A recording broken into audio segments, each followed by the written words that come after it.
hearts call. From Big Sam to the Bearcats, pride runs deep and strong. In Huntsville, Texas, we sing our song. With love and hospitality, we open up our doors. In this beautiful town, blessings we explore. Sting 'em hornets, beat 'em up cats, Sound Houston State, where dreams are at. Good morning, Huntsville, we find our way, guided by God's love every single day. From parks and recreation, where children laugh and play, to the historical treasures that take our breath away. In the piney woods, we find peace and rest. Huntsville, Texas, truly blessed. With love and hospitality, we open up our doors. In this beautiful town, blessings we explore. Sting 'em hornets, eat 'em up cats, Sound Houston State, where dreams are at. Good morning, Huntsville, we find our way, guided by. Well, hey, good morning, Huntsville. Welcome into another edition of Good Morning Huntsville as we get rocking and rolling here on a Walker County Federal Credit Union Wednesday. I'm Rob Hipp. Taylor Chandler will be here with us momentarily. And also today, great show lined up. I'll just give you a preview right out of the gate. We're expecting our friends from Postcards Magazine to be here a little bit later this morning. We're also going to have Chris Brown from Jump Around Moonwalks come on and talk about a very important event coming up, I believe, on Saturday evening. So we got a great show lined up here on a Wednesday. As we get rolling this morning, I want to give a special shout-out, as always, to our great friend Elliot Herzlich from Elliot's Jewelers. He's online at elliotsjewelers.com for all of your jewelry needs. Go see my good friend. Again, it's Elliot Herzlich. You can find out more information, schedule that appointment for all of your jewelry needs. I'm telling you, friends, if you're thinking about getting married, maybe you need to get something for the spouse. You've been in trouble lately. Elliot can get you out of trouble. Go by his website, set up the appointment. It's elliotsjewelers.com. We appreciate his generous support. And, of course, here on this Wednesday, we could not do it without Walker County Federal Credit Union. They are your full-service hometown community credit union, serving Walker County since 1957. We are here, episode number 593, as we are getting closer to that 600th episode. And I want to go ahead and get you guys to mark this on your calendar. Next Friday will be an opportunity for us to have our hometown spotlight. We get to do this once in a while, about once a quarter or so, and we are going to be at Cafe Texan next Friday morning live with the show. They're going to open up a little bit early. Breakfast will get started at 8, but if you want to come by and hang out to celebrate our 600th episode, Tiffany Gobble, Vance Howard, and the great staff over there, they're going to open up a little bit early and allow us to be in there to have our show. And so we're really looking forward to that. Every 100-episode milestone, we try to celebrate somewhere. And so we're going to bring the hometown spotlight to Cafe Texan again next Friday. So make sure you mark your calendars. Last time we did this, we had our 500th episode at the Sam Houston Community Room. Had a lot of folks, about 30 or so people come out for that show. And some great opportunities to meet new people. We even had the Huntsville Fire Department come out and hang out with us that morning. And so we would love for you to come on and celebrate that with us. Well, friends, as we get started this morning, I didn't have a show yesterday, and I didn't put a lot out there about why. We had to unfortunately put our dog down yesterday, and he was a big part of the family. And he's with us over 10 years, and so we'd already planned that. It was a tougher decision. It's always a tough decision, but it was a really tough decision with him because he was still full of so much life.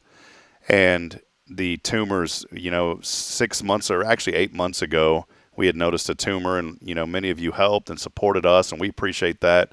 We had a pretty major surgery to remove one of those tumors at the time, and we felt. And even the Blue Pearl Animal Hospital had felt that everything was good. They said, wow, this thing should have came back high grade. It came back low grade. They had clear margins, and they said he may be good for another couple of years. But they said these things pop up. It's going to be more consistent now, unfortunately. And the unfortunate news is, another one popped up pretty quick, and this thing grew massively, and then it turned into two of them. And so We were out yesterday, and the tumors had opened up about 3 weeks ago. And at the time when we had taken him to the vet, Dr. Duvall at Huntsville Vet Clinic was very nice, and he said, no, he goes, I wouldn't put him down right now. He said, but when he gets to a point, you'll know. And unfortunately, about a week ago, we started seeing signs that we knew that time was coming. And those tumors had opened up a little bit. We kept bandaging them up, but then we found another pretty substantial opening that would have been pretty hard to keep that one, closed up. The other two healed, but the tumor was still so massive. And so I already knew in my heart what we had to do. And when we got him there yesterday, Dr. Duvall said, yeah, he goes, man, if you guys are ready, he goes, now's the time to do this. And it's hard. My wife was up last night and she was weeping throughout the night, and my heart just breaks for her. That was, I won't say it was like my love offering, but he was in a way. Bridget and I had been dating a few months, and I knew she was the one, even though it took like 8 years later to finally get married. We were engaged for a long time, but she told me she wanted a golden retriever, and that's how he came about. I had a friend in Georgetown, Tammy Katowski, and she was so good to us. This was back in the day when, if you got a full-bred puppy, you could get them without having to cut off your arm or your leg. And somebody had told me, I just want to say this real quick. Somebody had told me, I'll never forget. They said, you're contributing to the puppy problem in America by getting that dog. And I said, how's that? And they told me, they said, because you need to get a rescue instead. I'll never forget this. And so this particular person had children, and I'll never forget. I said, these children, are they your biological children? Well, yeah, of course they are. I said, well, why didn't you adopt? I said, there's a lot of children in the world that need to be adopted. And he goes, well, it's different. I said, well, not really. You're telling me that I should rescue a puppy. There's children that need to be adopted. And, we got into a nice dialogue, and, no stones were thrown or anything. But it's kind of funny because later on I did have a rescue dog, and now we still have her, Stella. And that's a big thank you to our friend, Frank Oliveris, who had, posted online 3 or 4 years ago these puppies that some jerk threw out of a moving vehicle there in Crabs Prairie, and he was able to, his neighbor got him, and that's how we have Stella. So anyways, long story short, Mac was part of our family, huge part of our family, and it's going to hurt. Last night it really hit me. Some of you may saw on my socials, just the way I grieve, I guess, but, the routine every night is Bridget will go bathe the children. Sometimes I'll bathe them too, but in a moment I'll usually go away and I'll feed the two dogs. And it was, I don't know, it was kind of surreal last night because that was the first time I hadn't filled his food in 10 years. And it hit me right there. It was like a river. It was like Niagara Falls opened up. And I'm not talking about the American side. I was on the Canadian side, the beautiful view of the falls. And, it was pretty rough, but I look back at it and I think about this, that, we got to spend a really good quality day with him yesterday. We took him on a walk. I walked him through part of the neighborhood, and it was hard for him to start walking. And then we just let him have whatever he wanted. So we went to Whataburger yesterday, and he loaded up on fries, and they even, I guess they're not like Chick-fil-A, because I asked for a pup cup, and they were like, oh, we don't normally do that. And I wasn't like asking in a bad, I was like, well, dude, is there any way you can like make an exception? I'll even pay for it. I said, we're about to put my dog down in like an hour. I'd like for him to have a little ice cream. And the guy was really nice, and he goes, no problem, man. So he came out and brought that. And then we went to the duck pond, and this was such a good fitting story for how his last day was. Our golden, as most golden do, love people. Now, he was a different breed. He didn't like other dogs. It was really strange. He was actually kind of aggressive to other dogs. I don't know if it was like a protective thing where we were his only, caretakers, and he didn't want nobody else he didn't want us loving on any other dog. Over time, he would develop friendships, I guess you could say, with other dogs. But the first reaction, he didn't like other dogs at all, ever. He was extremely aggressive towards other dogs. But people, I never worried about him around people. And it was so fitting because yesterday we're at the duck pond, and 2 girls from Sam Houston State University walk up.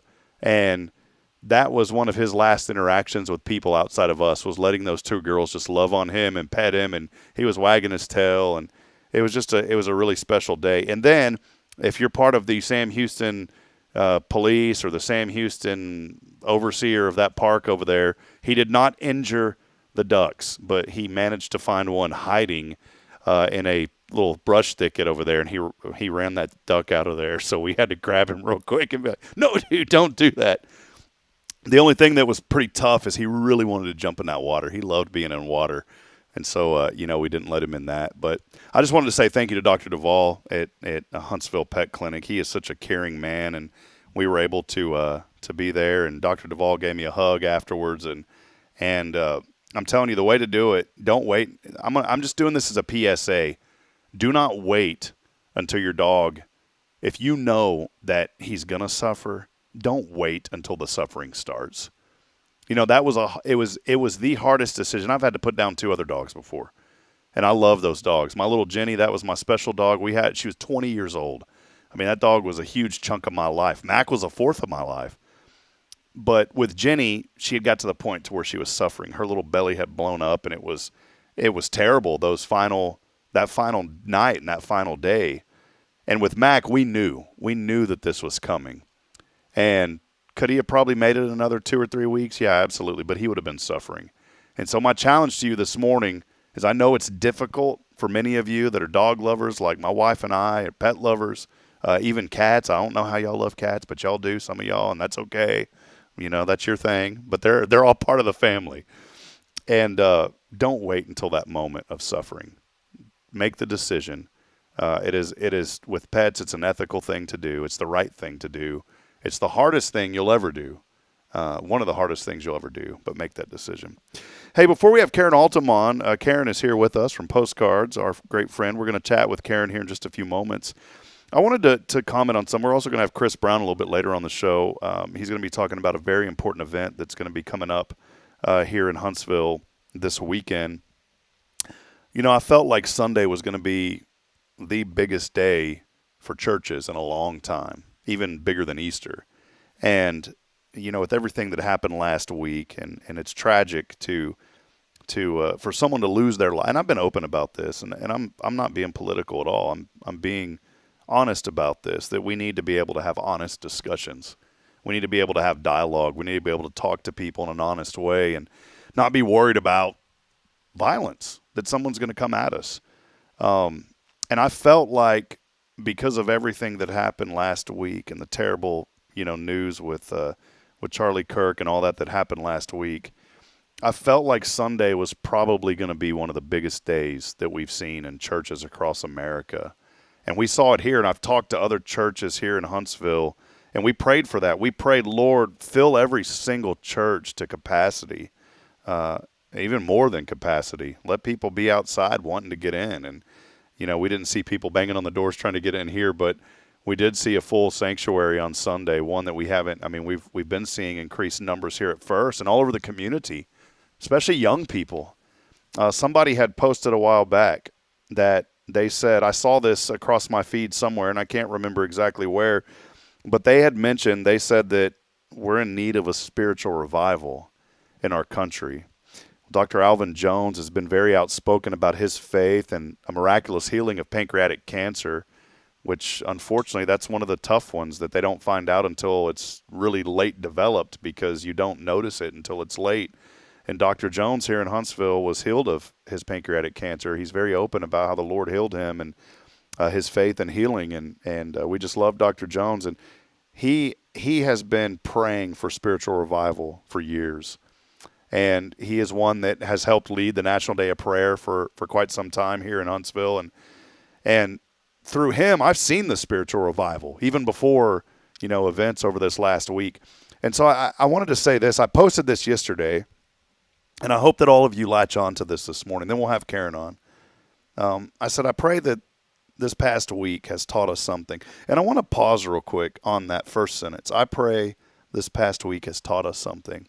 Many of us use prayer as a word of comfort, and it should be. I mean, it is a comforting thing. But when we pray, when we say, I'm going to pray for you, I want to challenge you. I learned this from Joshua Harris at the Oak Ridge Disciple House, and it was solidified through Dodie Osteen, one of the most powerful women of prayer that I've ever came in paths with, and she passed away just a few weeks ago.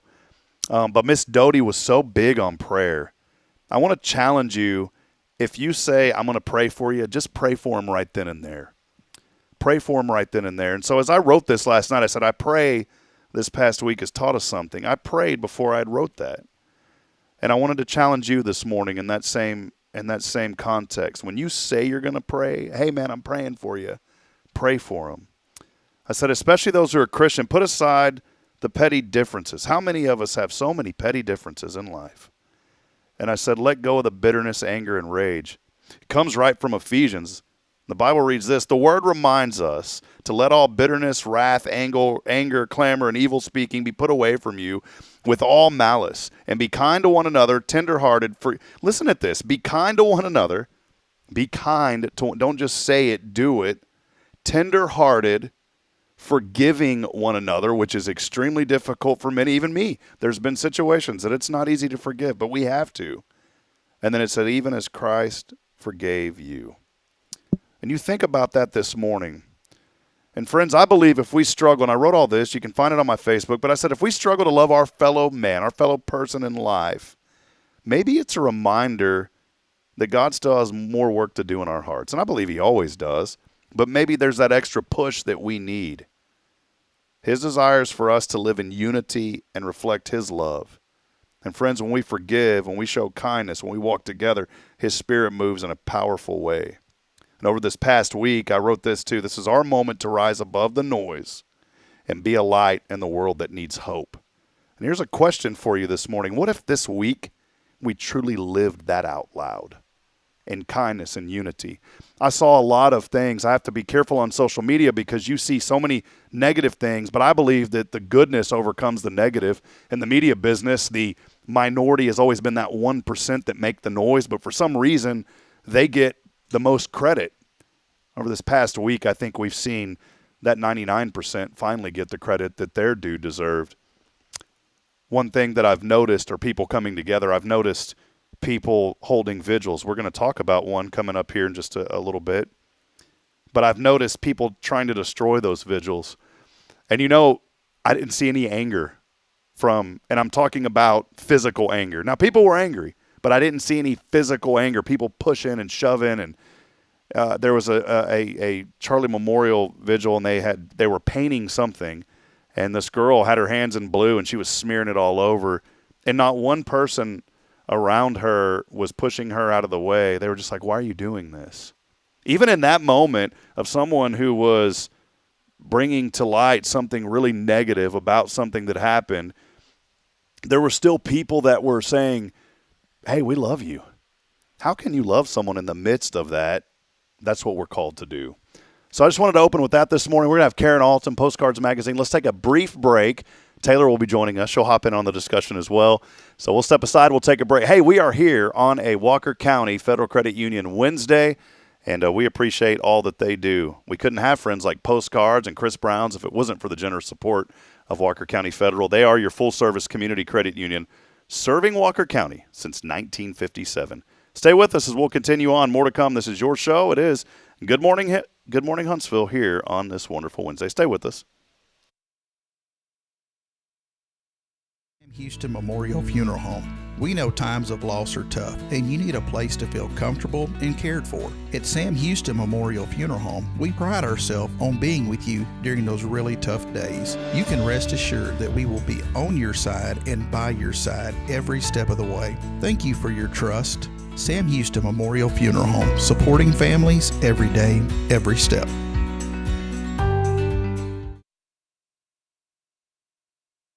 At Tomorrow's Promise Montessori Schools, we're not just a place where children pass the time. We're a child care center focused on growth, learning, and discovery. Every day, children engage in meaningful activities that build confidence, independence, and a love for learning. From reading and math to social and practical life skills, our students are active participants in their development. Ready to give your child something more? Visit tomorrowspromise.info and discover what makes our school different. Tomorrow's Promise Montessori Schools. Education you can trust.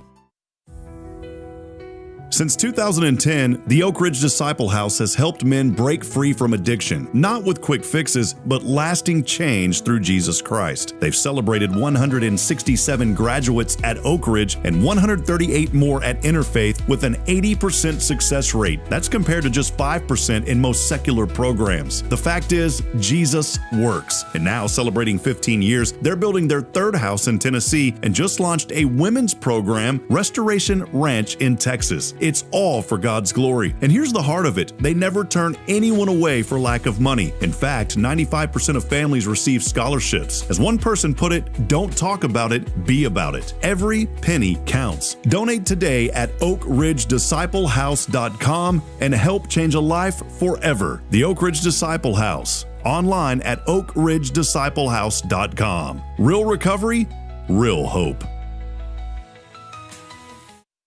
Hey friends, this is Rob Hipp, and I'm here to talk about a true expert in the real estate world. Let me introduce you to my good friend, Terry Coleman of the Coleman Realty Group. With 33 years in the business, I've dedicated my life to making your real estate dreams come true. Specializing in residential properties, I serve Walker and Montgomery counties, from Spring to Trinity and areas all around. They call her your next door agent, and here's why. I'm not just here to help you find a home or lease a property. I'm here to build lifelong relationships. Whether it's residential or commercial, farm or ranch listings, there's something for everyone. Now you might wonder, what sets Terry apart from other real estate agents? Well, it's simple. She goes above and beyond for her clients, like the time she surprised a family from California with a fully decorated Christmas tree and gifts when they returned from closing. You shouldn't have to compromise on the joys of home during life-changing moments. So, if you're ready to make your real estate dreams come true, here's what you need to do. Visit my website at myrealtorterry.com and let's make those dreams a reality. That's Terry Coleman, your expert in all things real estate. I'm Terry Coleman, your next door agent, and I can't wait to help you open the door to your new life. The church should be transformational. And maybe you've never been to church, or maybe life has left you feeling lost, but Jesus says, "Come to me, all you who labor and are heavy laden, and I will give you rest." At First Baptist Church, Huntsville, a harbor of hope, we're not trying to fit in with the world. We're here to help you step into something greater, a fresh start, a new life in Christ. Join us this Sunday at 10:45 and see what God can do in your life. Visit fbchuntsville.org. Hope is here, and we're saving a seat just for you. Loving Jesus, loving people side by side. In this harbor of hope, we are safe inside. Imagine a voice of hope reaching every corner of Huntsville, from homes and hospitals to prison walls. That's the heart of Spirit Radio. We're a truly local 501c3 nonprofit, and we're raising $25,000 to build our tower and get on the air. With your help, we'll broadcast encouragement, truth, and the love of Christ across our community and across the world through the Spirit Radio FM app. Visit spiritradio.fm and give today. Let's bring light to Huntsville and beyond together.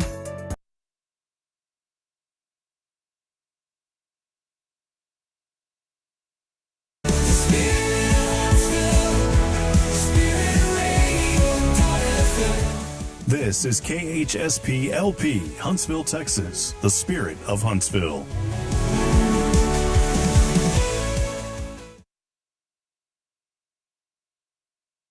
Support for SpiritRadio.fm comes from loyal listeners just like you. Want to help spread the good news across Huntsville and beyond? Underwriting opportunities are available for loyal listeners, businesses, and nonprofits. Visit SpiritRadio.fm and tap Donate today.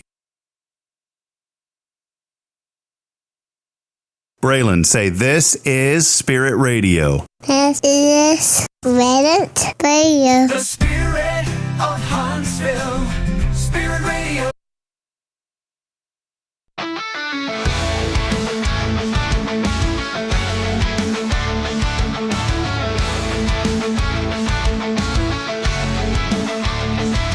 Hey, good morning, Huntsville. I swear the rain, there's something wrong with the National Weather Service. People are laughing. There's always something wrong with the weather. Whoever's over there at the airport in Huntsville spraying water on the sensor, can you please stop? Because you're making me a liar on this show every morning. Every single morning it has said light rain. There's been no rain in the morning. No. According to Huntsville Municipal Airport, official weather tag KUTS. Someone's being a cuts over there is what's going on. 72 degrees. That's probably right. It does. It feels good outside. But light rain. There's no rain. There's no rain. So whoever's doing the irrigation over at the Huntsville Municipal Airport. Rotate it. Yeah, rotate the sprinkler head. That's a good one, Taylor. Rotate the sprinkler. All right, friends, well, welcome back in. It is 72 degrees. It's not raining. Today, though, a little 20% chance of rain will be in the forecast, high of 93. Same tomorrow as we go through the rest of the week. It's looking pretty good. The weekend going to be nice, by the way. 91 and sunny on Saturday. A little bit of rain back in the forecast Sunday, but just those little afternoon showers. However, next week, big chance of rain finally returns to the forecast Monday, Tuesday, and Wednesday, about a 40 to 50% chance of showers. So as far as this week goes, it's all good. And you know when it's all good here on the show? It's all good when Taylor Chandler's here. Welcome, Taylor. Good to see you. Walker County Walker County Wednesday. on a Walker County Federal Credit Union Wednesday. And it's all good when Karen Altum, the K.A. of Postcards Magazine. That don't even rhyme. No, it doesn't at all. Taylor's trying to think of I'm something. like, I got nothing witty for this one. Karen Altum, Postcards Magazine. Good to see you, Karen. Good morning. Thank you. Good morning. I know we can't see them, but I love your glistening sandals this morning. Yeah, I love that. Sparkly. He wants you to hike them up. And just, Yeah, well, I like how that ain't happening. It's sparkly. Back in my high school days, I could have done that. Not going to happen this morning. I feel Do that. you grunt when you get out of the car? I grunt every time I get out of the car. No, because I have an SUV that's just in and out, and it's Oh, it's just a just slide a on slide in. in, slide out, you know. Are you a grunter whenever you get out of your vehicle, Taylor? I have a bad back. I grunt getting out of chairs. Like Lainey last night was like, "Can we play a card game on the floor?" And I'm like, "No, we sure can't. We can play it on the coffee table." I was a grunter prior to 2 knee replacements, but after that, I'm pretty good now. Now you just slide on in. Just slide on in. And Well, out. Karen Altum sliding on into the show today. So, what's going on, Karen? So good to see you. Thanks for Thank hanging you. out with us. Thank you. Absolutely excited to be here. I wanted to tell you first and foremost, Karen. She doesn't want me to, but there's a little pedestal I want her to, Oh, a good virtual grief. pedestal I want her to be on right now. No. When I started this program, Elliot was the first one that wanted to help me, but Karen immediately approached me. Karen does marketing here in Huntsville as well. She said, I think this would be a really good outlet for a lot of organizations to get their name out. And I'm proud to say that those organizations that we've partnered with under your care have been with us and have stayed with us, like Walker County Federal, like Sam Houston Memorial Funeral Home. I know you used to do marketing with Tomorrow's Promise as well. They've stayed with us. And Karen, without your assistance, this program, I don't believe, would have got off the ground the way that it needed to be sustainable now, coming up on 600 episodes on next Friday. So thank you for your Absolutely. support. Take it one step further. Karen actually is who got me my job at the credit union. Wow. All right. So taking that one step further. One pedestal higher. Yeah. We're going to have to put that bad boy on some little, what are those things You're called? definitely going to have to grunt getting in your car now. Yeah. Yeah. We need to jack that pedestal. We got the garage open. I'm We're going jacking to it up. start groaning over here. Okay. Just get up. Stop it. Stop it. Well, Karen, what's going on? How have you been? Good. Just crazy busy. Just lots of stuff happening. And of course, the magazine, today is production day for the magazine. So everybody looks at me like, you're going where? I said, I won't be gone long, I promise. Well, you're not running the machine, though, hopefully. I am not. No, today is the day that we are doing all of the printing and the proofing and the checking to make sure everything's right and try to make sure there's no misspellings. And, this is the day that I look at things and go, those 2 colors clash on those 2 ads on that same page. So we're going to move some things around. It's just there's so much that goes into it nobody ever knows. Have you ever published one and then after it got out, there was like a comma or a period missing, and then you're like, no. No, because Karen's perfect. She'd never do that. Oh, good grief. I got you. No, but we have my sweet husband. I call him the comma police. He's a retired police officer. Police. That I said, he really listened to his high school English teacher. Apparently, she was one of those who would stand up on the desk and stomp if they really weren't paying attention. I mean, she was like serious about it. Can't do that now. And and so He really is great with the grammar and all that. So normally he's putting in a comma I left out or moving one but he's great. I told him, I said, you retired from being a police officer and became the comma police. So Well, I'm taking online classes at Oral Roberts University right now. I'm about a year and 3 or 4 weeks into it, and my composition teacher last term, it's only 7-week terms, and it's all online. And we're encouraged to use Grammarly. Have you ever used Grammarly? This is a pretty cool little tool. It's built in. We get a free subscription through the university. It corrects commas and capitalization. And it'll even tell you, like, oh, that style of writing doesn't really sound like you. How do you know what I sound like? But it's right. Yeah, it knows. And so anyways, and it's usually right on the money. It really is. I mean, it's good. I go through and write the paper, then I run it through Grammarly. It corrects little things here and there. Well, this teacher kept saying, she kept deducting points on my papers for misspellings and mispunctuations. And I went through, Karen, and I even had my wife look at it. I had other people. They're like, I even ran it through like ChatGPT just for the heck of it. There was nothing on it. Yet when she would comment, her replies to me were not capitalized correctly. There were no commas where there should have been commas. And these were on her notes where she deducted points. And her wording and grammar was incorrect, and she would misspell things. And I wanted to throw it back. Oh, I would have had a really hard time not highlighting it, marking it, and sending it back. She was giving me 95s. Yeah. I think it's just one of those that didn't want to get, and I was frustrated. She just didn't want to give 100. No, and I was like, man, I've maintained a 4.0. I've worked really hard, and then I was gonna be like, give a bad review and all that. Well, there's that website where you can grade teachers. Yeah, the rate my professor. Rate my professor. Yeah, I was gonna. Well, the university asked us at the end of each term to rate their, and I was going to do it, but I finished the class with a 98, so I said, whatever, just I have some grace and just let it slide.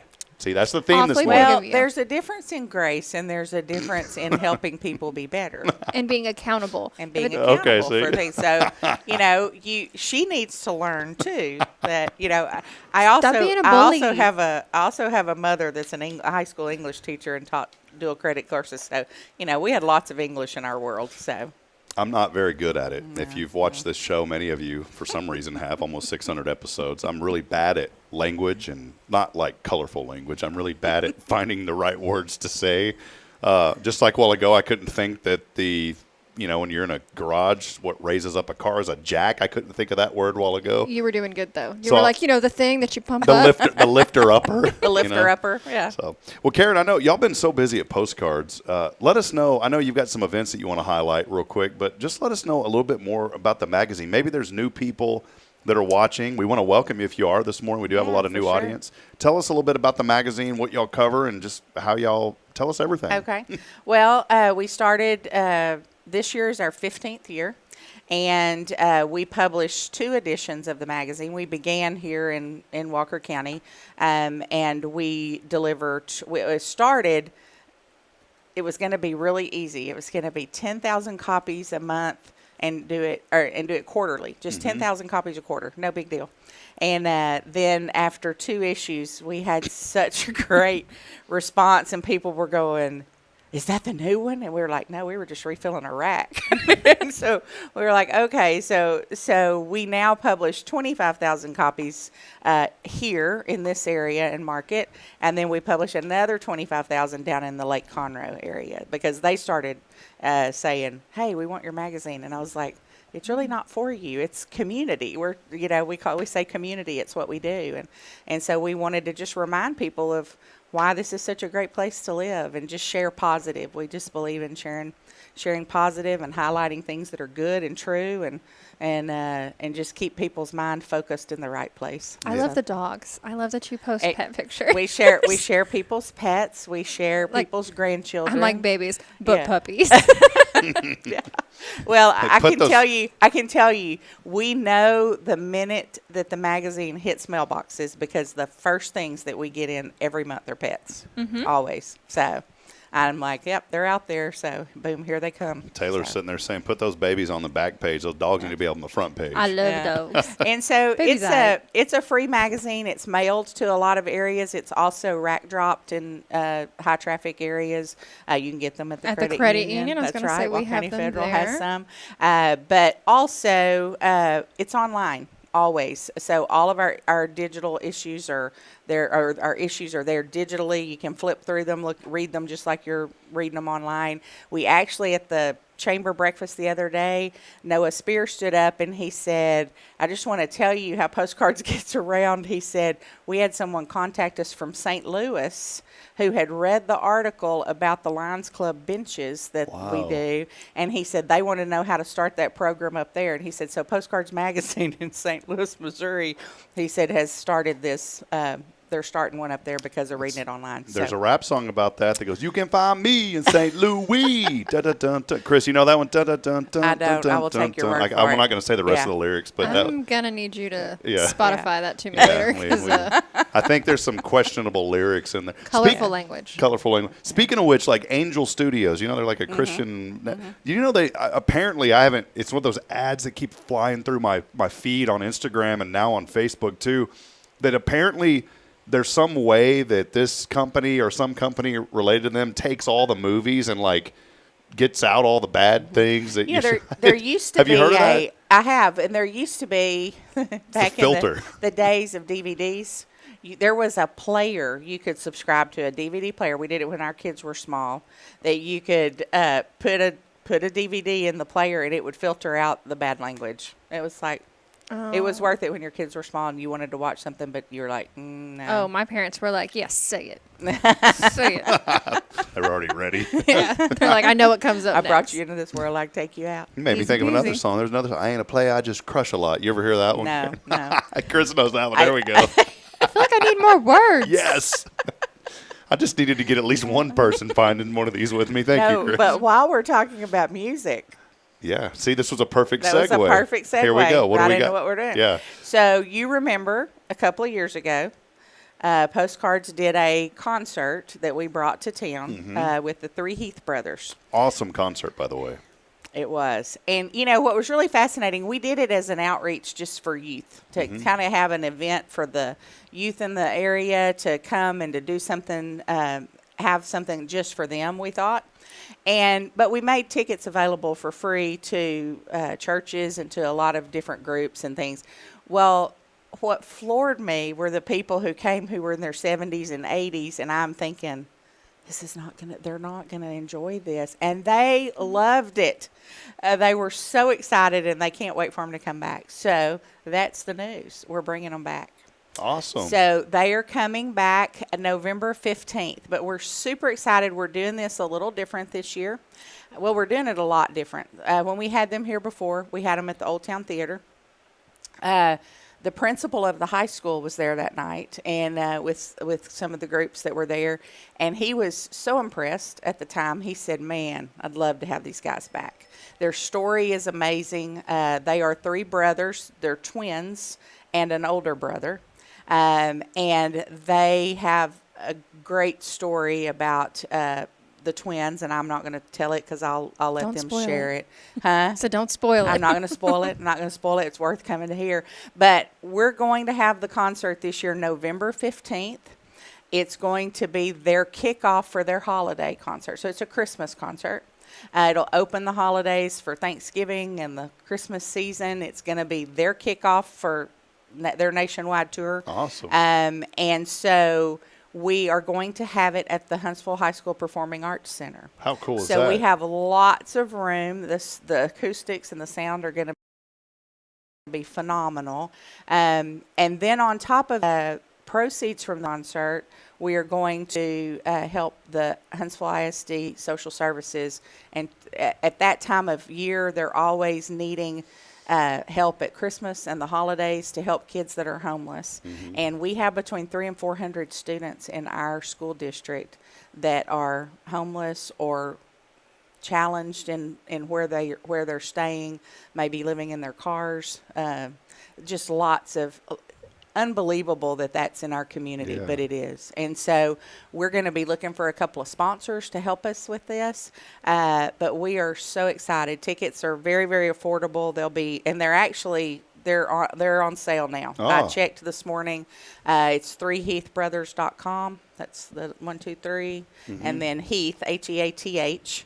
And so the tickets are only $25. That's general admission. They do have kind of a VIP experience that you can come earlier, be there for a sound check, watch kind of their back of house and how things come all together. Also do a Q&A with them, have a little time just spending, and they are super guys. I mean, by the time that they left, they were calling me Aunt Karen. I loved them. I told their mom and dad, kind of like we were talking about, I'm like, wow, these are fine young men. And so we are excited to bring them back. Yeah, I looked here, and I think they link up to a website, aftontickets.com. I think so, yeah. And here's what's cool about this. I'll put it up. I know I'm kind of looking the other way because I'm looking this up right now. I'm going to make this a short URL for folks. And so let's see if this one works. I'm going to do 3 Heath HV. Let's see if this works real quick. It does. So this morning, if you go to tinyurl.com /3, again, tinyurl.com /3, 3 Heath, HEATHFHV. Did I say that right? 3 Heath HV. Mm-hmm. Go there, and I'll put it up on the screen. You can get those tickets. Here's something cool. I didn't realize this, Karen. Well, if you're 12 and under with an an adult, I was about to say, no charge. 12 and under. If you have an adult with you, you're no charge. Free tickets for 12 and under. Your daughter's 12 and under, right? My daughter is 12 and under. Free. There you go. Free. All I can hear Gratis. is I'm just gonna take her and just be like, "Go see Aunt Karen. Go see Aunt Karen. Go." She can come see Aunt Karen. I know that Kim Weezer of CASA, her daughter. Their family came last time, and her daughter sat there, and Emmeline, and she, I think, might be the 3 Heath brothers' biggest fan now. That's awesome. But they're amazing, and the sound will be awesome, and it's going to be a great community event to come together, celebrate the holidays, kick it off, and we'll have some tickets for you to give away on the show later, and so we want to announce the sponsors as well. Perfect. Well, that's it. tinyurl.com /3 Heath HV. That'll take you right to the order page. Awesome. Again, children 12 and under, 1 child per adult. So if you have, like us, Bridget and I have 2 children, it costs us $50 because it ain't gonna cost us $100. It's gonna cost us $50. It will not. We went last time, Karen, to see these guys. Never even heard of them. Right. They roll in on this bus, Taylor. I mean, these are like VIP. I want to say kids, but they're growing up now really fast. Yeah, they're college age. But they roll in on this big bus. They're Says kids. 3 Heath on the side of it. I mean, it's legit. It's parked right out in front of Old Town Theater. And we go in, and they're really, really good. And we took Braylon and Caden. And I won't forget because Marshall was there, your son, and his wife and their children. And they were all kind of playing in the back, you know. But we made it about halfway through, and then our kids got too rowdy. They were little bitty back then. We didn't have Aunt Karen was sitting up front, so Fangirling. Yeah, she's fangirling. They're adorable. They're just adorable. Well, this is great. And Karen, last year, thank you for bringing.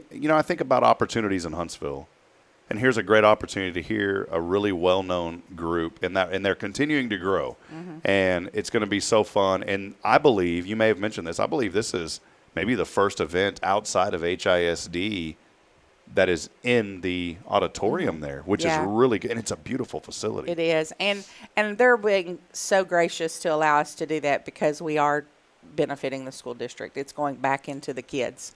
And so we're excited about that and that opportunity to partner with them to do that. So. Perfect. Well, mark your calendars. Again, it is November the 15th. This concert will be at 7 p.m. Doors will open. I think it's 6:30, so 6:40, something. We'll figure that out later. Tailgate out in the parking lot at 4. Yeah. Do people tailgate concerts? I don't. Yeah. They do. Yeah, they do. I don't know. Taylor's like, yes. I don't tailgate, so I don't know. Taylor tailgates. Hey, Yeah, they do. on a serious note, you mentioned 300 to 400 children that are homeless, and I think I wanted to just real briefly. Sorry. I wanted to really briefly go over this because. Just real quick, and then we'll have Chris on. I appreciate Chris hanging out with us this morning. I learned about this in Georgetown. Karen Crosby, Mason Crosby used to play for the Green Bay Packers. He's a Super Bowl kicker for the Packers back in the day. Mason grew up in Georgetown, and Karen had started something called the Locker. Now the Locker's all over the state, and it's basically they put in hygiene items for kids in schools because how embarrassing would it be if you were a high schooler and you didn't have deodorant, Right. or you didn't have socks, Right. The bare minimum. The bare minimum. And there's tons of young people that don't. And Karen found that need, and Mason helped get this thing going, and now it's all over the state, and I think it's even all over there. They've expanded it to the nation. It's called The Locker. And what they do is they have a kind of an obscure area in each school to where they put those items, and those students who need them can come in there without judgment and grab whatever they need, and no one would ever know. And that program has grown. Well, through that, I learned about the homeless issue that we have in schools. I always thought homeless meant you were under a bridge, didn't have a house, homeless, right? But homeless in the context of young people means that maybe they don't have a place at their own home. They don't have parents who are there for them. Right. They're sleeping on couches at friends' places. As you said, they're sleeping in cars. So when you think of the word homeless, don't think of it in the stereotypical way of someone living under a bridge with tattered clothing, that's not getting a bath, all of those things that you think about when you think of homeless. There are kids, though, that are in those situations that don't have a home that they can go to every single night. That's the problem. And there's a lot of pride involved in that with some of these children and young men. I know that Wes and I met a young man who was, and we took him to dinner, and y'all, I mean, we live in Huntsville. We took him to Chili's because it was just an easy evening to say, you know, you kind of eat whatever you want. We didn't know what he liked to eat or whatever. He'd never been there in his whole life. He didn't eat out. He was living in his truck, sleeping in his car. At that time, it was very cold. We invited him to come home with us, and he goes, no, I'm fine. He had a blanket that social services had provided him. He had two if it was really cold. His cousin lived in a small apartment, and his cousin would let him, he'd park in the parking lot outside so he could have Wi-Fi so he could do his homework. And so there's just a need that we don't realize. And he didn't want to accept help. He wanted to do it on his own. He was going to school.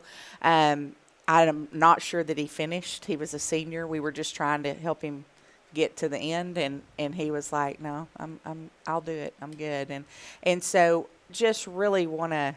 I mean, I think God calls us to take care of children, and He does. And so it's they may not feel like children, but when you're 60 years old, you know that when you're 15 or 16, you're still a child. Yeah. You're a baby. And so, yeah, you're a baby. So anyway, we need to do that. And so if we can help our social services ladies who do such an incredible job provide those things for them, they help do their laundry. They help, and just in so many ways. I've got to make a couple of phone calls today to talk about that a little more. But anyway, so we're excited about being able to bring this and really want the whole community to share it, let people know. We want to get youth groups and youth ministers involved to help bring their kids. And it's going to be a great community night. We just need to spread the word and get everybody to come.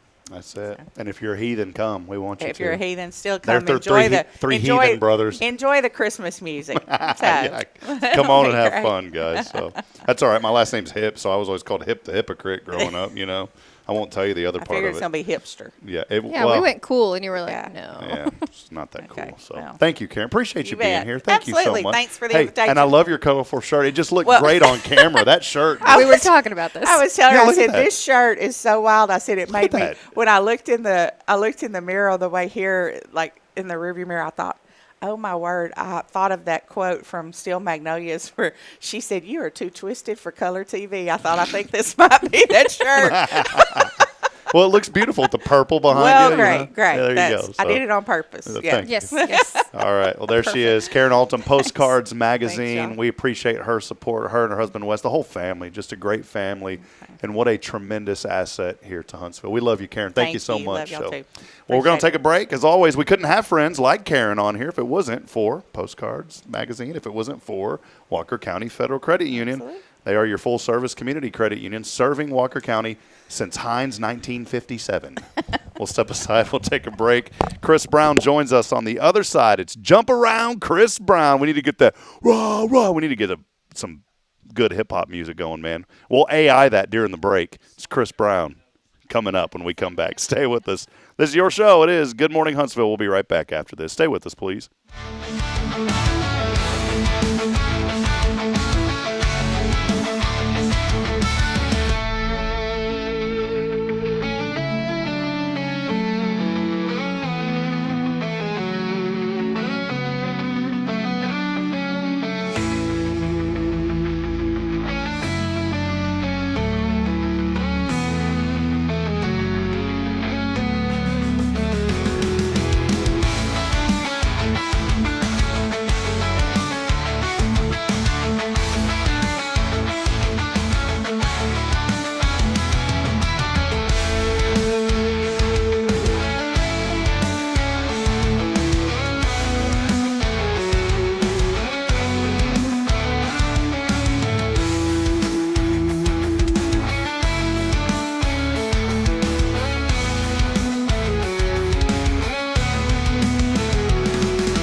I'm Billy Cawthon, manager of Sam Houston Memorial Funeral Home. We know times of loss are tough, and you need a place to feel comfortable and cared for. At Sam Houston Memorial Funeral Home, we pride ourselves on being with you during those really tough days. You can rest assured that we will be on your side and by your side every step of the way. Thank you for your trust. Sam Houston Memorial Funeral Home, supporting families every day, every step.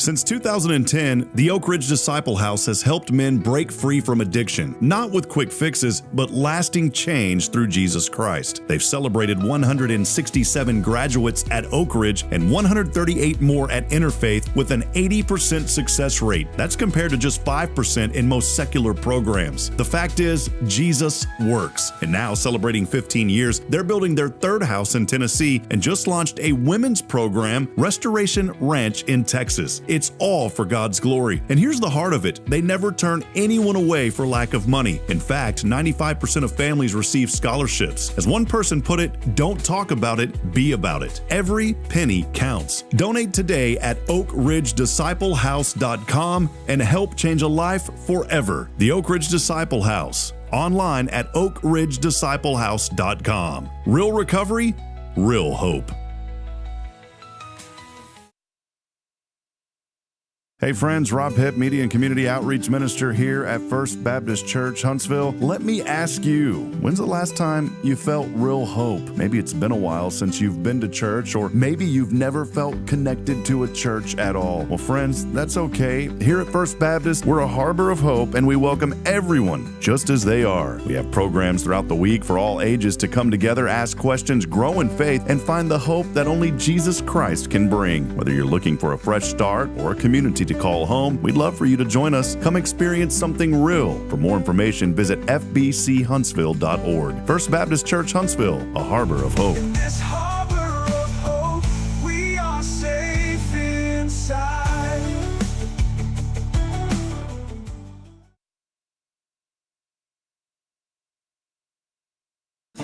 The church should be transformational. And maybe you've never been to church, or maybe life has left you feeling lost, but Jesus says, "Come to me, all you who labor and are heavy laden, and I will give you rest." At First Baptist Church Huntsville, a harbor of hope, we're not trying to fit in with the world. We're here to help you step into something greater, a fresh start, a new life in Christ. Join us this Sunday at 10:45 and see what God can do in your life. Visit fbchuntsville.org. Hope is here, and we're saving a seat just for you. Loving Jesus, loving people side by side.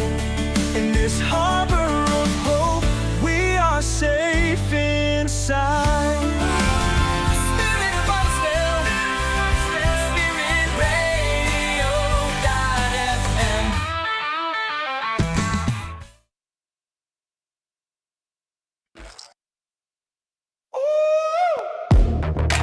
Yeah, SpiritRadio.fm. Yeah, that's what I'm talking about. Here it is. You ready for this, Chris? I don't even know what it's going to say. I just saw the title. Huntsville heat where the stars collide. Moonwalk steps got the city wide-eyed. Jumping like rockets, we don't play tame. Every move slick, it's a highlight frame. Texas nights loud with the baseline thump. Sweat on the floor when the sneakers jump.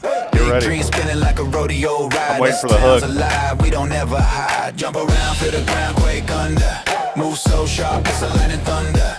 Spin and flip it, we don't touch the ground. Jump around, break it down. Jump around, feel the ground quake under.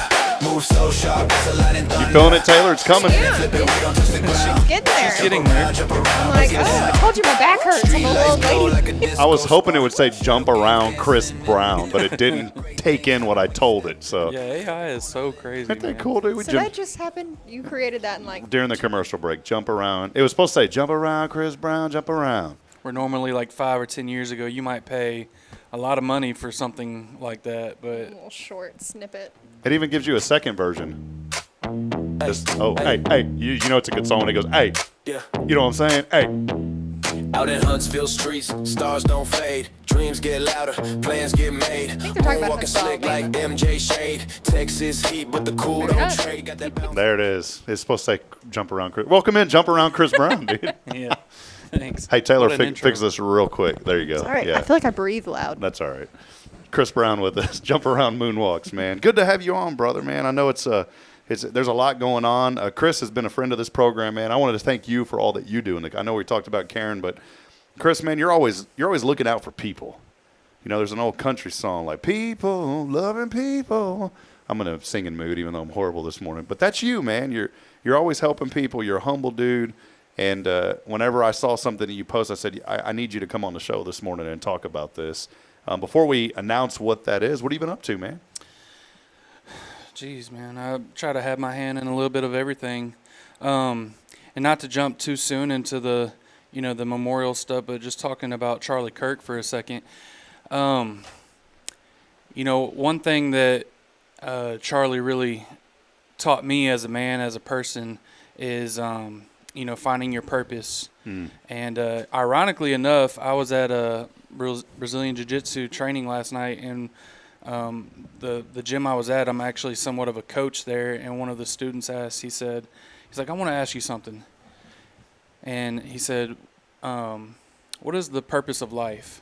Just caught me off guard. I thought he was about to ask me about a move, about something for this our upcoming match on Saturday or whatever, and I sat there, I was like, wow, you really caught me off guard. And what I've caught myself doing here lately is referring back to Charlie Kirk as a standard for myself. And my only answer, whether it's a good one or a bad one, I don't know, was the purpose of life is purpose, to have purpose. And so here lately, you asked what I'm doing, just trying to find my purpose. My purpose is, trying to create a model for myself, a model for my children. So I've been training again, trying to get my health back. Nice, man. Because an unhealthy father to me is not a good father. So I'm trying to be a healthy father. I'm trying to be a healthy husband and a healthy man. So that's what I've been doing. Well, I'm trying to get a bunch of money on this program so I can hire you as my security guard, honestly. I mean, Let's do it. I'd like to have that, man. Hey, Lainey got second in her jiu-jitsu competition last weekend. Nice. Yeah. Nice. My daughter was like this big. Those are some of the best. Well, actually. she's so fast. Yeah. She's so fast. I wanted the word purpose. I'm so glad you brought that up, Chris, because I want people, and here's the inspiration this morning. When you wake up, think of what are you waking up for? What are you waking up for in the morning? Are you waking up just to go to work? Are you waking up just to pay the bills? Are you waking up just to get through the day? Or are you waking up for your family? Taylor, you have a daughter. You're waking up for your daughter. Chris, you have a family. You have a wife. You have kids. You're waking up for your wife and your kids. As a Christian, I say we wake up for the Lord. He created us to please Him ultimately. But how can we live that life out? We got to be present. We got to be there for people. Amen. And Taylor, I know you've walked a tough line. You've had a lot happen, but here you are as a mom there for your daughter. That means a lot. Here you are, Chris. Your story. A lot of people know your story, from what you came through and what you went through. But here's a guy that's full of so much hope and says, I'm going to do what I can for my children, for my family. And I think that that is something that's so important. And so when you think about the word purpose, think about that. What are you? That's a good way for some of you to question what that purpose may be. Is when you wake up, think about, what am I waking up for today?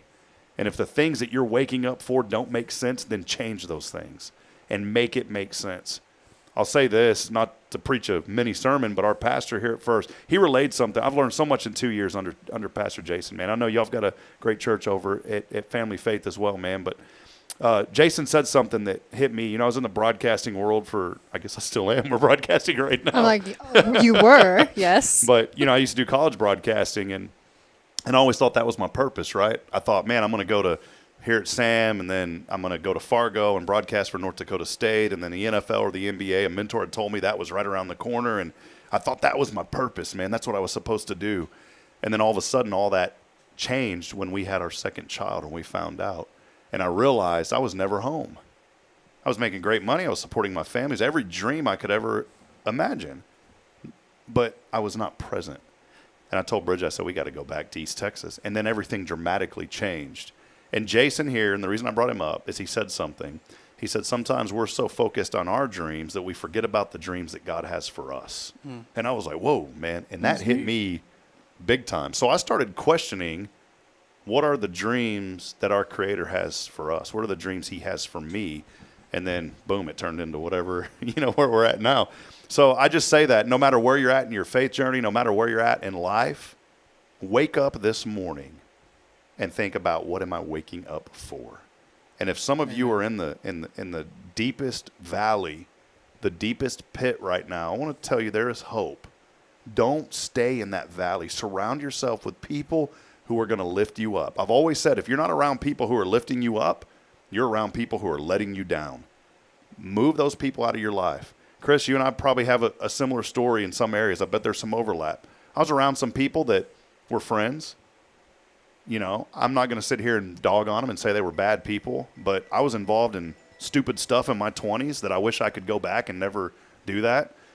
I didn't commit any horrible crime, but I've always said that there's a reason that some people are on this side of the walls unit and that side of the walls units because they never got caught. Right. And there's stupid stuff that I was engaged in that if I would have got caught, something probably could have happened, just being involved with the wrong people. It's nothing horrible. It's not like I did anything super horrible. We're all going to Google you. Yeah, Google. You won't find nothing. But I'm saying, drinking and driving, stupid stuff that I did where I could have hit somebody and then taken that person's life because of stupid decisions that I made. And by the grace of God, I didn't. And that's what I'm talking about. I could have easily been on that side. How life-altering that would have been. Like that, in one instant. And so when you wake up, think about, what are you waking up for? And are you living or are you existing? Yeah, that's There's good. a big difference. That's good. Well, man, we all know the things that happened over this last week now. And I remember exactly where I was at. You can always attach emotion to events that happen, and then all of a sudden your brain is like super brain and you can remember everything. Like I remember almost every detail of September the 11th. I remember that vividly of where I was at in school and the entire day, and now forever etched. And like when my dad passed last year, I remember everything about that day. It's so weird how I remember that. I remember my mom calling me at this awkward time, and I knew what she was going to say, even though it didn't make sense. And then I fast forward to this week, and I know everything about what happened last week. I can remember that day vividly. I get the call from my brother. Charlie Kirk was a guy I didn't start following until a month ago. I'd heard about him because it started showing up in the algorithms. Yeah, it's hard to miss him. And I was like, man, this guy's got some really good stuff to say. And if you look at someone without bias, and I understand we put bias on people because of things that we've heard. Most of what we've heard is things that are hearsay that we apply. Like a person, how many times are we quick to judge a person based on what somebody else said when we've never met that person? Yep. It's happened to me in the media business like and crazy. The clips that have been shared of, he said this. And I think a lot of what I have seen, because I followed him for a while. I tried to be a turning point kid. But TPK is what it's called. A TPK. Oh, I was like, I'm just what? kidding. Just that's made not that a one thing. Don't confuse me like that. I'm like, that's not it. But a lot of his things were context. Context is very important. And I think and I'm guilty of it. I don't know if y'all are guilty of it. I will We're see all something, guilty of it. share it, and I'm like, ooh, that may come across one way. And that's not what I meant to say. Yeah. Because you can look at one little book, and that's why it's so important in a biblical way to not take one little piece of the Bible and then all of a sudden say that's what it meant. I mean, if we just take the eye for an eye, then we're thinking we need to go gouge out everybody's eye. That's what's called an hyperbole to describe the seriousness of the Bible. I've always said it like this, and it's the same in life. Sometimes we take things literal, but there are times that we need to take everything serious. And that's the way I look at that. But so, yeah, going back to that, my brother calls me. I'm out here in my truck, getting in my truck, unloading some stuff. My brother, his phone's cutting in and out. And I said, let me call you back. And I called him. He's like, Charlie Kirk got shot. I was like, what? I was like, I just started following that dude. And, you hear it got shot. You don't think of immediately. And then this is where and I don't like using the word hate. This is where I absolutely hate the internet. Because there's stuff that's allowed to be on there, that gets on there, that you wish you could unsee. And I did not intentionally go and search for the shooting.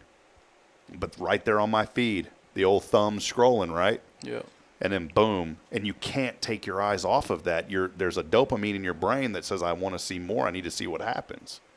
And all of a sudden, and I want it. And in that moment, I knew, I was like, I got to scroll, and I couldn't. It was too late. That's something I wish I would have never seen. And shame on whoever shares that stuff. Because as parents who have children, I monitor what my children do. They don't get on the tablets. We don't have a tablet. They get on the Facebook portal in the living room.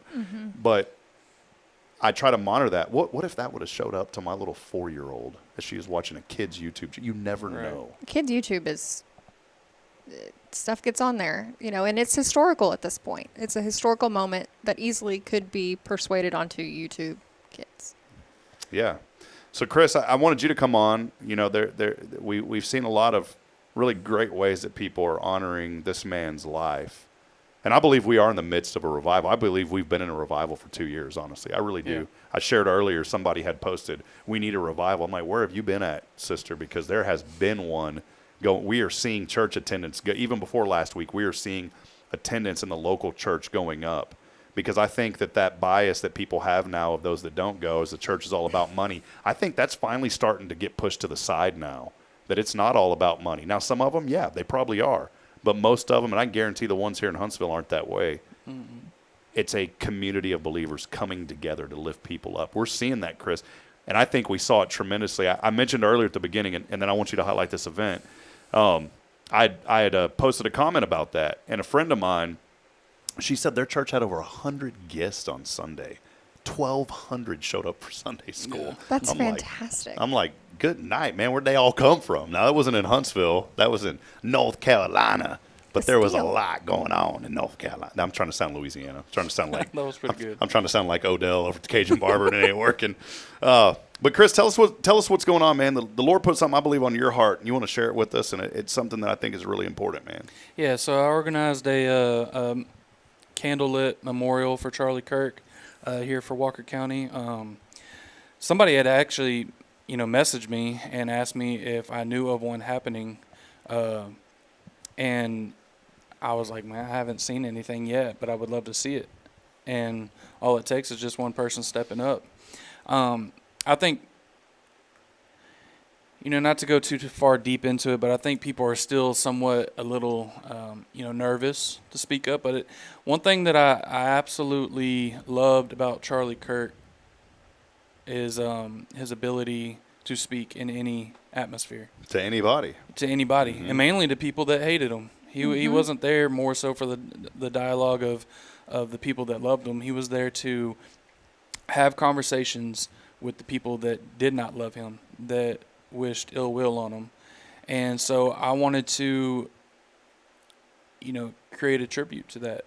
I didn't obviously know Charlie Kirk as a person, and there's many events that have been going on that absolutely deserve, their own recognition. I've caught a lot of backlash and a lot of bad name calling over me having a memorial for this one person.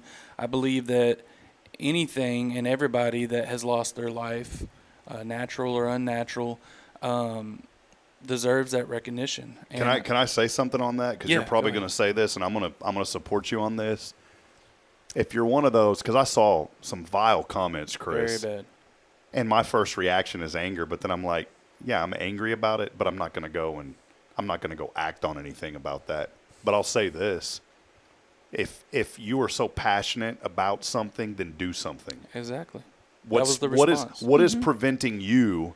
Because I've seen all these comments about, well, what about the memorial for them? What about what about you stepping up doing it? Exactly. You know what? It's like my friend Joshua Harris always says, don't just talk about it, be about it. Right. And if you're going to step up today and be about it, you cannot sit in the passenger seat or in the back seat and make comments about something unless you are actively doing something. Right. Don't tell me how to drive my car. If you don't like the way I'm driving, then go get another car and drive yourself. Right. And from what I know about you, if somebody were to come to you and be like, I don't agree with you, but I want to do this event, can you help me?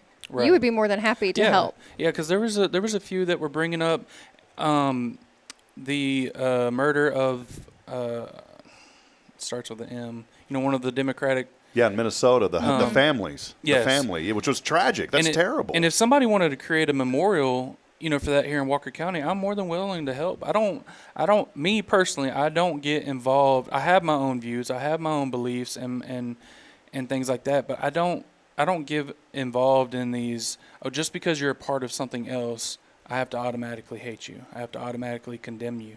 That's not my job. That's not my job at all, and I'm going to leave that to whoever's job that is, and mainly the Lord. But if you want to create something, or if you want to organize something, go for it. Go do it. And there was a part, yeah. But don't. Here's the thing: go do it. But don't go around knocking somebody who you probably don't know. Like, Right. and this is where I was getting at earlier. It is not fair to start something and say something about somebody that you don't know. I know Chris. I know his heart. I know what he stands for. I know what he represents. And I know this man loves everybody. No matter what walk you're on, no matter where you're at in your faith journey, no matter what you believe, no matter what side of the political aisle you're on, this man loves everybody, and he genuinely wants to help everybody. And so I'll defend you. For anybody to come back and lash out at you, you're lashing out at a lot of people, and it's totally unacceptable. But because of this thing called the internet, we have people that feel that they can type these things and send in these comments and there be no consequence. Well, guess what? We live in a society now where there are consequences, and you better be careful. For people. And that's all I'm going to say. I'm very passionate about that, Chris, because I know you, and I'm not just saying it to get riled up on the show, because it's a positive show. We're always positive. Yeah. But I'm going to tell you right now, don't come attacking a friend that you don't know anything about, that you don't know this man's heart and what he stands for and what he represents. Because if you were out in the street and you didn't have a shirt on your back, he's going to take off his shirt and put on you. And he's not going to ask what your political beliefs are. He's not going to ask if you know the Lord. He's just going to do what we're called to do in life. And it's what I opened up with about being a better person to people. Yeah. So anyway, I just wanted to fill that in. Good job, Rob. You're going to make me choke up on the show. But it's the truth. But it's the truth, man. I just thought it was going to be the song that got you. Yeah, I just don't stand for that, because it's not fair to talk about somebody unless they're there to defend themselves. Exactly. And have I been guilty of it? Yeah, man. And I've worked really hard, especially, you know my story, man, what happened over the last 3 or 4 years. It's been really hard for me to just zip it and move on. Yeah. But we have to do that sometimes, because when we harbor bitterness and when people are talking about you, something you're trying to do that's so great because it's something you believe in, which is your God-given right and your freedom here in this country, when people do that, man, it's not fair. They have got to be respectful of you. Yeah. So, and anyways. I think that's the main gist of what most people in our society today need to learn is just respect for others. It's crazy. And it's hard to find your path of how you want to talk about this, because this is such a We're going to start a new show. It's going to start at noon today. Yeah. I'll be back. Taylor, come back. You know, my initial reactions, obviously, of like as soon as I see those posts or those comments on my post, you know, is anger. You know, because like, you know, and not to get into details, but yeah, there was this one particular man. I mean, he used some very, very, very colorful language. I saw it. And then said, you know, you probably never even helped anybody, and I've done this, that, and the other. And I'm like, that's a prime example. Not to toot my own horn, you know, I don't need that recognition, but that's a prime example of you truly do not know me. Mm-hmm. Yet you didn't take even 5 seconds to try to get to know me, and you automatically, 1, labeled me, and 2, assumed you knew my character. And that's the art of social media nowadays. And that's the art of our civilization, is that we can see somebody and we automatically judge them and create our own assumption because either the color of their skin, maybe a shirt or a hat that they're wearing, or anything like that. That's not who they are. It's okay to You have to dig through all of that to see what's on the true inside. And I absolutely hate I think it's okay. It's okay in today's society to have your own opinion of what you believe in. It doesn't mean that what I speak on is right or better for your life. You might support something different, and that's okay. But when you start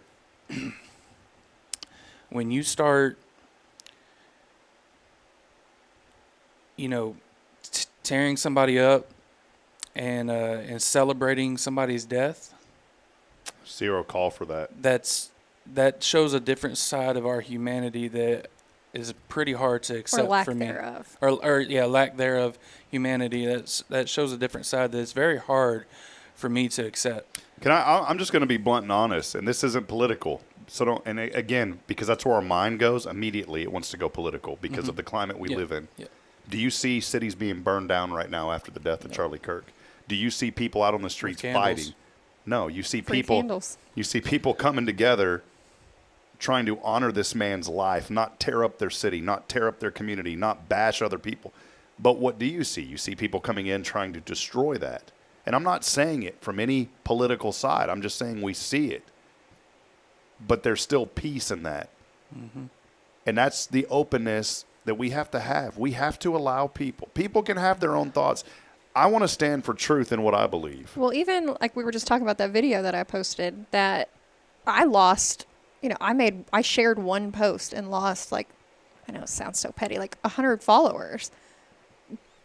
And I was like, if removing me from your life brings you peace, that's fine. That's your right. Right. It doesn't affect me. But the other thing is, it's like, why could we be friends before you knew that about me? Why is this an issue now? If it's never come up in the, 5-10 years we've been friends, why? And I do think that there are hills that are worth taking on, and that's just not one of them. It's just eye-opening to how many people, like you said, put a blanket over one view, and that's how they view. Change my mind. That was another big thing that Charlie was about. He was like, change my mind. Yep. That was literally it. It was an open dialogue. I've been blessed, Chris, just like you, and probably you too, Taylor, to have friends that don't share the same beliefs as me. And I do believe this. I'm going to stand on some truth and say we need to surround ourselves with people who do share our beliefs so that we can unite and grow in that. But it's also okay to have people that don't share those same beliefs that you can communicate with, that you can call friend. Right. And I have multiple people in this community. And right now in my mind, I'm thinking of 3 or 4 just like that politically we have nothing in common. Right. We would never get along if that's all we talked about was politics. But you know what? We've moved past that. We don't talk about politics. We just talk about life, and we talk about how to support each other. And if we can do that, then I think that's a great thing for everybody to think about. Move past, like you said, putting a label on people, and try to see people's heart and what they represent and help them. That's what I stand for, man, because I believe that's what Christ would stand for. But there was also firm foundational beliefs in that there are certain things that aren't acceptable. You got to stay rooted. You've got to stay on your foundation, and you can't deviate. And that's what you talked about. Some things you learned from Charlie Kirk, man, just in the short month I started watching. And I'm sure I've seen him over the years, but I just never started focusing. I mean, I've learned to be a better husband. Amen. I've learned that I need to treat my wife better, and he made a comment. And there's some times where I raise my voice at Bridget. I get upset, man, I'll raise my voice.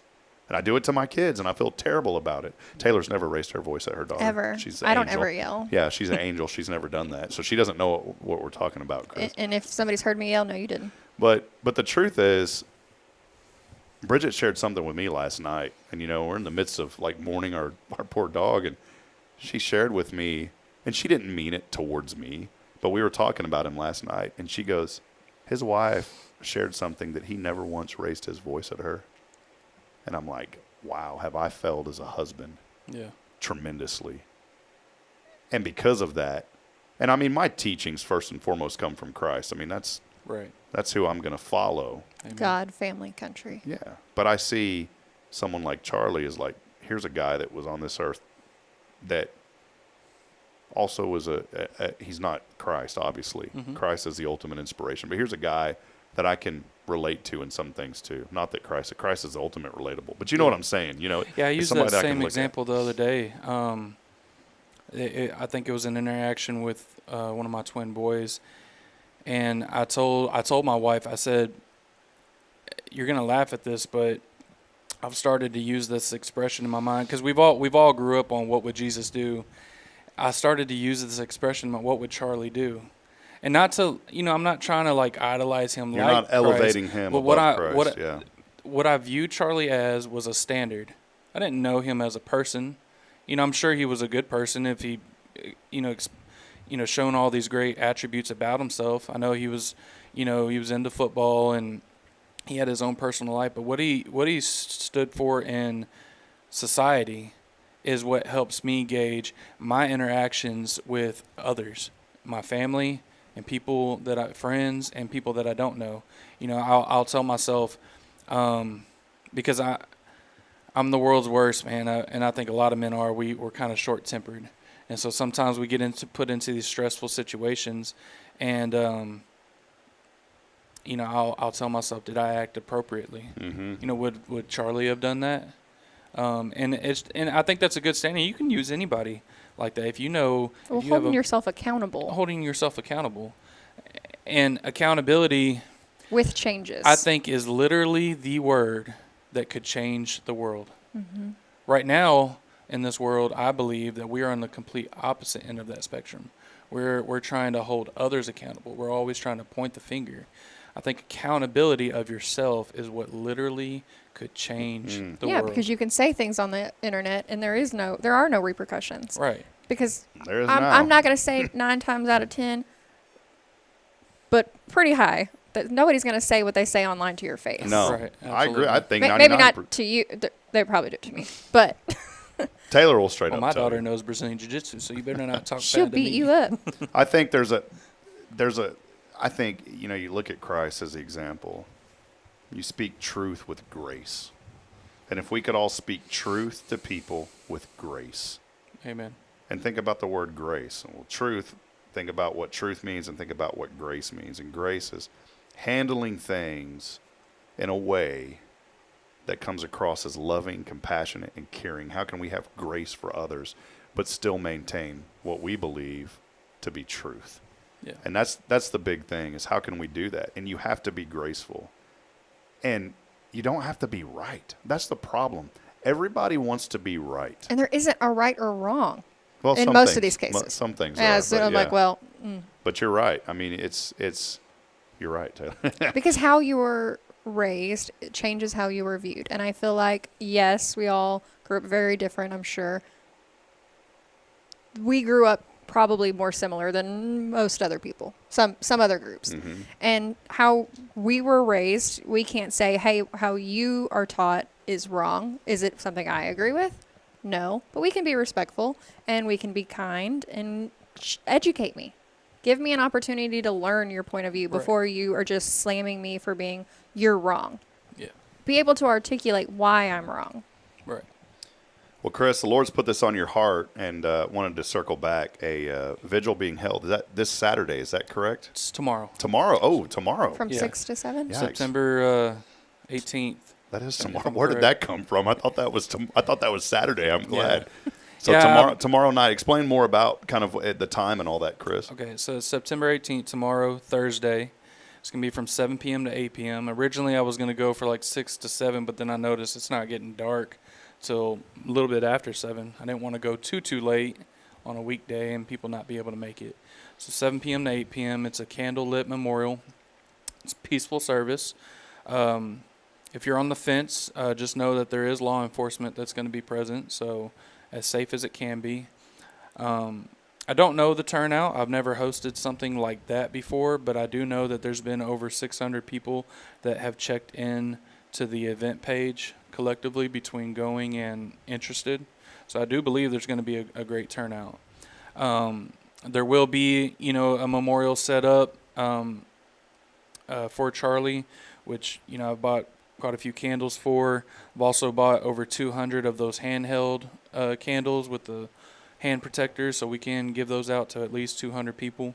I am asking people that they bring their own candle, and then also wear your most patriotic, outfit. Is it just going to be a silent service? Is there anyone going to lead prayer, or is it just kind of a silent thing? Yeah. Have you thought about that? So what I intended, or what I'm planning to do, there is going to be, the setup. There's going to be some Christian music or patriotic music playing.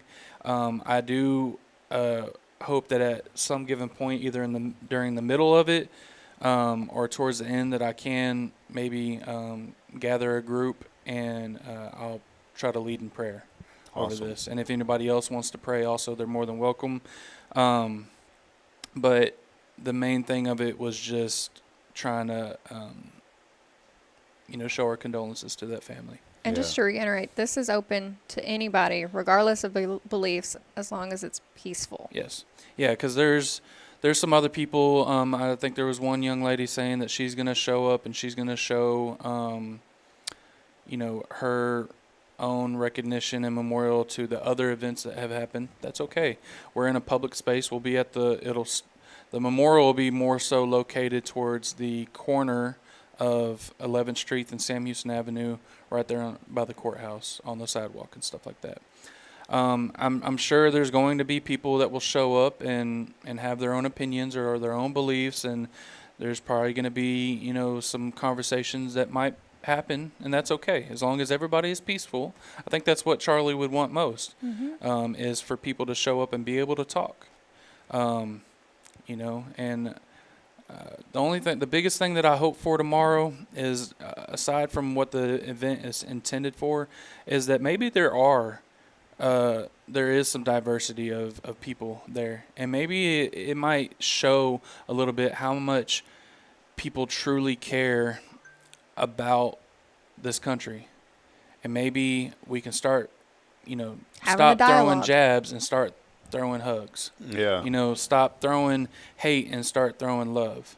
And that's my intention, is to go there. And if, my wife, I love her. She's super scared about this event. And I said, the world is a scary place. But you got to have faith over fear, and I get where she's coming from. Yeah, but I've always thought about that. It doesn't matter if it's a one-on-one interaction or if it's a crowd event like that. You have to show that you're the bigger person and that you're going to stand up for what is right. And if right means love and peace, you need to represent that well. You can't go in there and represent something that they think that you're going to do is like, spewing hatred or whatever. You have to go in and you have to show your intentions. Hey, I'm calm. I'm peaceful. I love you. I want to pray for you. And if we can't agree on anything else, at least we can give each other a hug and show that humanity still exists. Huntsville's a place you can hug someone and tell them you love them. Like Karen was just sitting there, so I would love you, Karen. And, I think Jess just commented in, and I won't read the full comment, but they said, I'm considering moving back to Huntsville. I went to Sam in 2014 to 18. They said, would you say Huntsville is still mostly conservative Christian? And then made some comments about the university changing things. It was fine when I went, but it seems times have gone crazy lately. I will say this. Our university is led by a faith-filled woman, a believer. Yes. Our president of our university is a believer. Our university is accepting of all people. And I feel like most of Huntsville is. Yeah, and I was going to say that Huntsville is a community rooted in faith. And I'm not afraid to say that. It truly is. I don't want to get into labeling it a conservative versus liberal or any of that. Yeah. But if you want to speak the truth, it typically leans conservative. I typically lean conservative. But it is a faith-filled community. I can openly say that. Every meeting I go to is usually opened up in prayer. We say, and we're patriotic. I learned the Texas pledge because of Huntsville. I've never been in a community. So when you were taught the Texas pledge, Squirrel, were you taught like this, or were you taught like this? Like this. Okay. Do you know what I'm talking about? So now when they do the Texas pledge, they do this. I've never seen that. I always still do this. Well, Yeah. Yeah. Because What does that symbolize? I don't know. Texas, oh Texas, you come back to me. I don't know what that means. I That just was made up the song. adorable. It was a Yeah, good I song. I wanna like that go you're back doing to all it. the jingles Yeah. today. So, but no, I you know, to answer your question, Jess, it's a faith-filled community. It really is, and it's my desire. I talked to Andy Broniger about this. Faith is part of the culture of Huntsville, and when I moved here many years ago, I'm an outsider looking in, right? I'm just some outside guy from Central Texas that came here to broadcast Division I sports, was blessed with the opportunity, and I wanted to embrace the culture, not overrun it.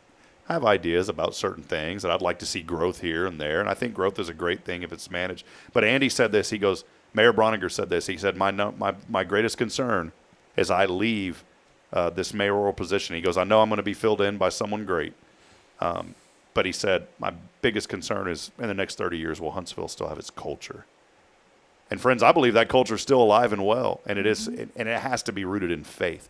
The culture has to be rooted in faith. And I think it is important to note, I mean, I'm not going to tell you to say your age, but I think our generation pushing God first. Yeah. And that's the commonality is really what's important, because I don't think either of us plans on moving out of Huntsville anytime soon. Mm-hmm. And there's plenty of other people just like us that We already have the U-Haul. I'm just kidding. I ain't going nowhere. Go back to Georgetown. We have Taylor on the show. She's going to start leading the show soon, so that's why I'm just training her. You know, no, I'm just kidding. We're not like that. We're not leaving.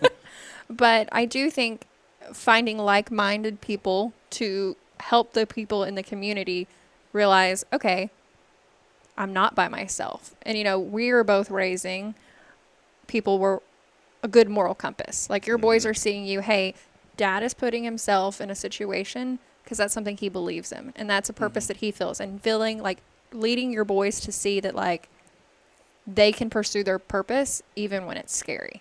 Amen. Like, I think that's really a good thing. Well, we'll wrap up here in just a second. Thank y'all for going over. I know you got to get to work, Taylor, and we got a lot going on today here. No, I'm at taking over the FBC. show. Just kidding. Tammy said this. I wanted to show this comment. Tammy, correct me if I'm wrong, because I think she moved from California. But she said, I moved to Huntsville 3.5 years ago, and I love this. Check this out.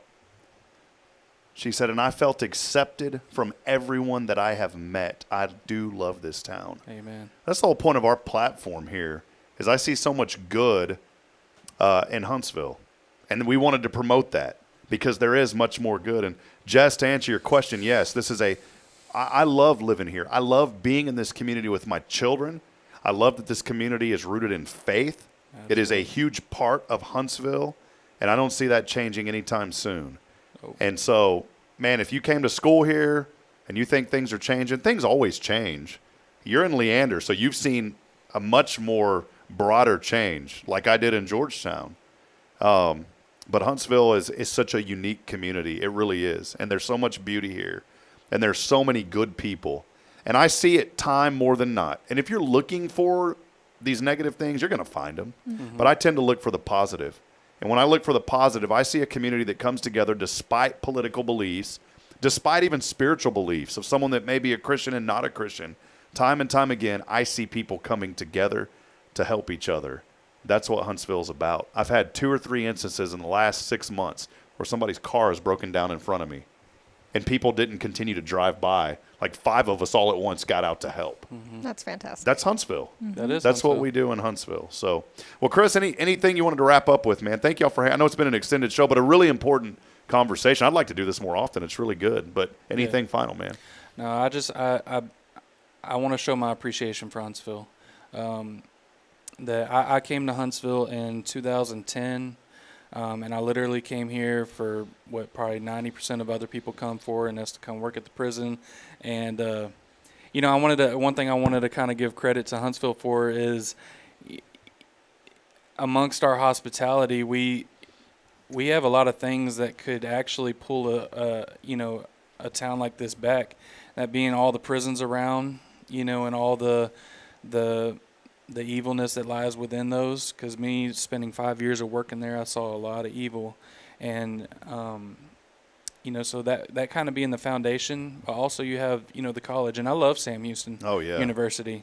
I believe they're a lot different than a lot of colleges.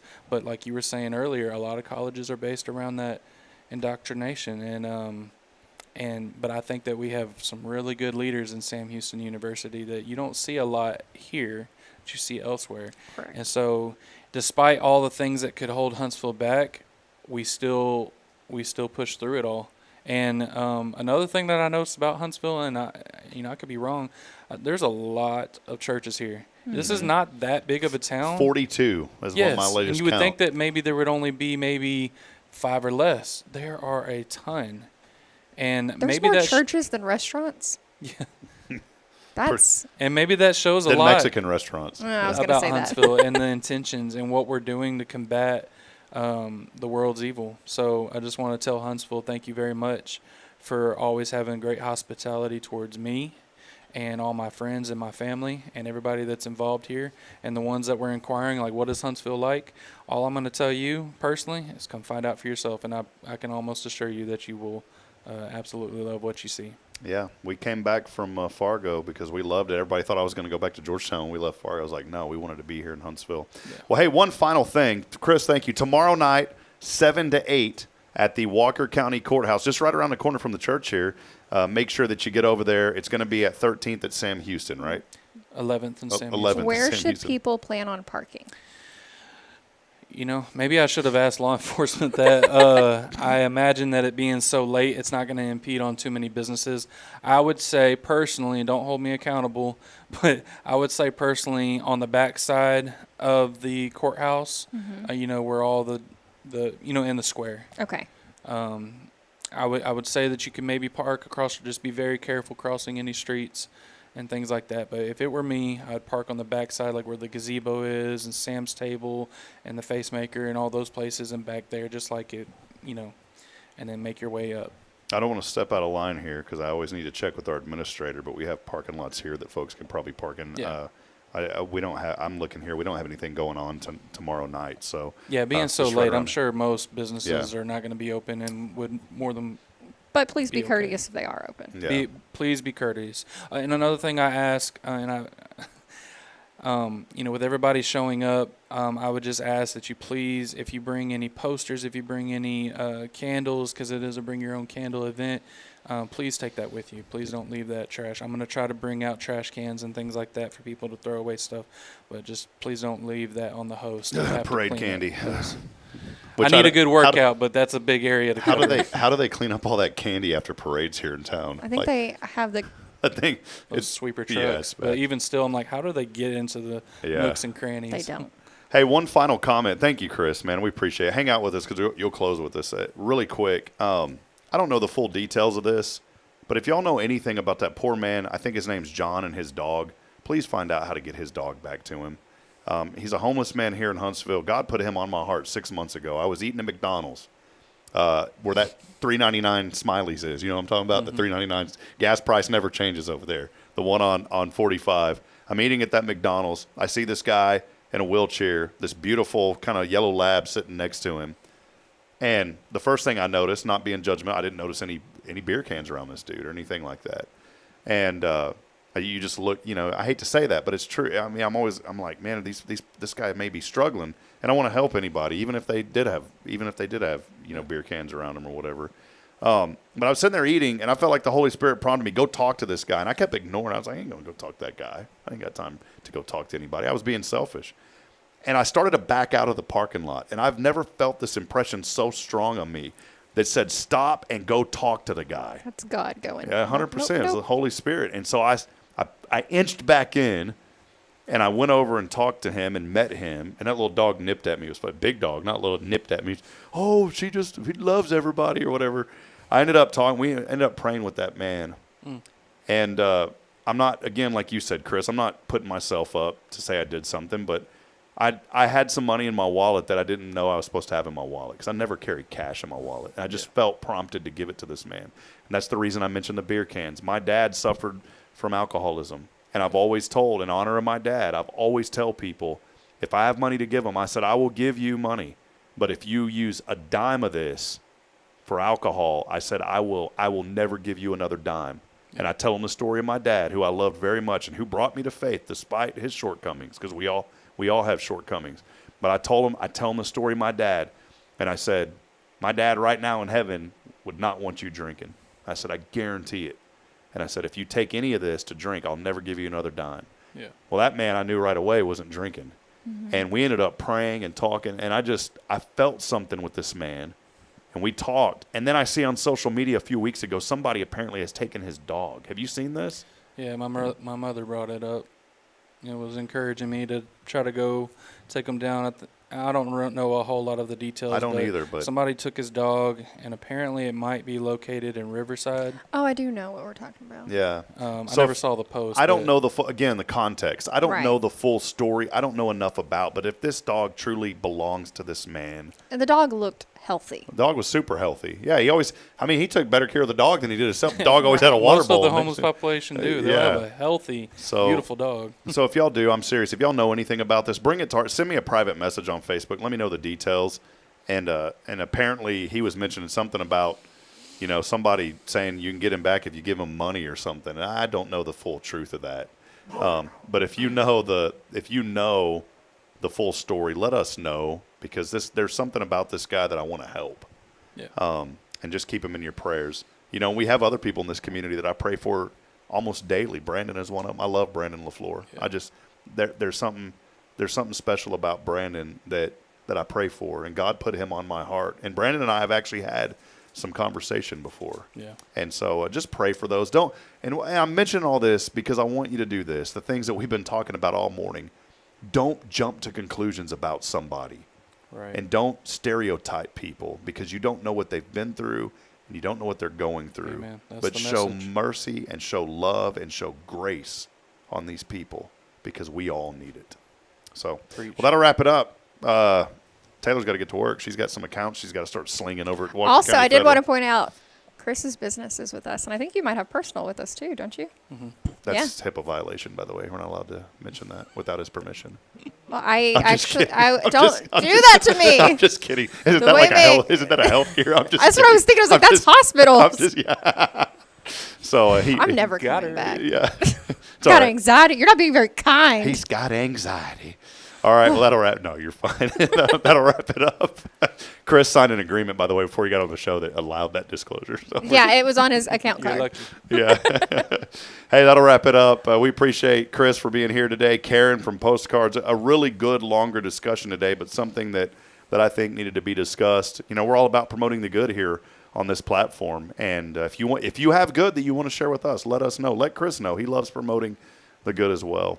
For Taylor and Chris, I'm Rob Hipp, reminding you this morning, truthfully, that we're not strong enough alone to make it on our own. We're really not. So please provide a word of encouragement, lend a hand of support. I promise somebody out there needs you. Hopefully we'll see you tomorrow night. Come out and let's honor a great man, and let's honor this community as we come together in unity and promoting love amongst each other. We'll see you back at it tomorrow. Pastor Jason Bay hanging out with us on a Thankful Thursday. Make sure you join us. Until then, good morning, Huntsville. God bless and so long. We'll see you back at 7:30. Have a great morning, everyone. See you, Chris. See you, Taylor.